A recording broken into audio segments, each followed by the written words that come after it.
Guwapo.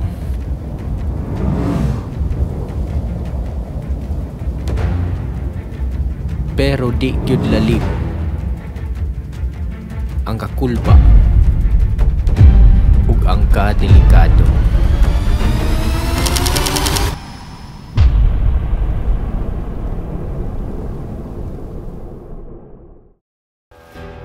Don Victoriano Misamis Occidental is famous tungod sa mga beautiful sceneries like mountain views, and diri pod nato makita ang famous nga Curtain Falls or mas ilado sa tawag nga Pidwaan Falls.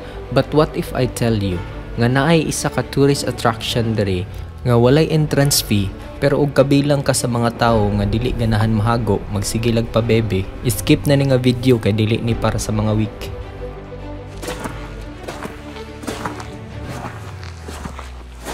Before mining adto dito, nag-ask me sa mga nakaadto na ug unsay sitwasyon dito.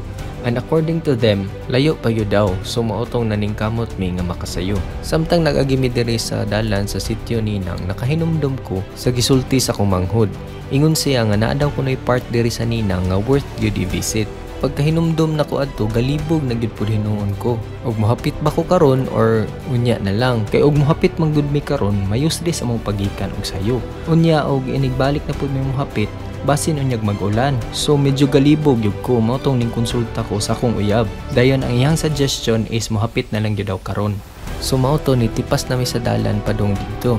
Pagkahawas na mo diri sa tungason, nakaingon jud mi nga sakto ra gyud ay among desisyon. Kay grabe gyud kanindot sa view. Green kayo ang buntod, then nindot kay lang taon ang bukid nga kana bitong maigo siya sa adlaw sayo pa lang sa buntag.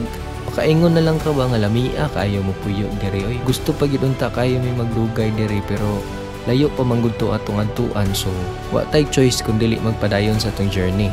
So samtang nagbiyahe ko dito, nakabantay ko sa kong motor nga ngano man ni siya hanga wa may kusog og segunda. Bisag unsaon siya nakukumot sa gasolinador, muluya gyud siya. Akong gisuwayan nga ihunat og primera tapos magsigunda dayon, muluya gid siya. Unya ang problema ra ba karon is naa na ta diri sa Gandawan. Galibog ko kung malipay ba ko or maguol. Nalipay ko kay nindot kay ang view diri sa Gandawan. Pero at the same time naguol pud ko. Kay ang among destination manggod naa pa diha sa ibabaw. Okay ra jud unta og patulid ang dalan kay makahunat-hunat ra man ta. Ang problema manggod diri is grabe gyud pud kasiko sa dalan. Samtang nagbiyahe mi pasaka diri, nagsigi na lang jud og ampo nga unta dili pa mo surrender ako motor. Unsaon na lang umuti urok ni diri, magbaklay man siguro mi pauli ani. So mauto pertinan akong paningkamot og paangat sa motor. Pag abot na mo diri sa mabaw, nami nakit-an nga mga sakyanan. Muana na unta ko, yes, finally naabot na gyud ta.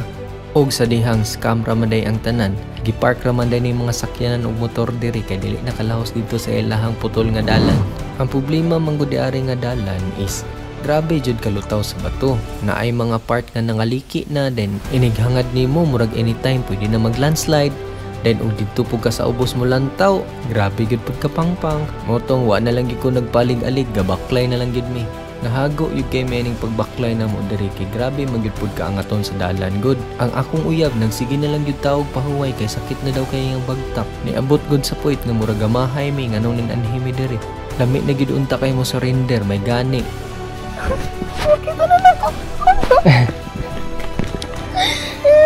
So na guys, kikita na namin ang lake. Pag abot yun na mo diri, nawala ta ng kakapoy oy. Kay grabe gyud kanindot sa kinaiyahan. Finally, naabot na yun ta sa Lake Duminagat. Walay entrance fee. Ang gipangayo lang nila diri is maglagbook ka, dayon maminaw kag orientation from the barangay captain. After ana, you're free to do what you want as long as dili ka magpataka og langoy didto sa lake. Kay according to Cap, naong gyud kay na. Way nakatugad jud na sa. Para sa kasayuran lang sa tanan, kani nga time is alas 10 sa buntag. Unya ang adlaw ani tutok kayo. Pero nakabantay mo nga jacket-jacket pa mi, wa jud may igangi. It's because ang ilang hangin diri grabe ka presko. Bugnaw jud kaayo. Kana bitang feeling nga murag motulisok ang kabugnaw sa imong panit. Unya ang pinakadako gyud nga katingalahan is kani nga lake manggod gipalibutan ning kakahuyan. Pero maski isa ka dahon wa gyud kay makit-an. Mao nang bisag hadlok og nakulbaan kay mi sa dalan, para sa ako worth it ra gyud gihapon. Kung ako pa ninyo moanhi na mo diri karon, kay ongoing na ang ilang construction sa dalan. Kay inig kahuman ana for sure daghan na yung mga anhi diri. Dili na ninyo ma-appreciate kung unsa ka calming and relaxing ang Lake Duminagat, Don Victoriano, Misamis Occidental.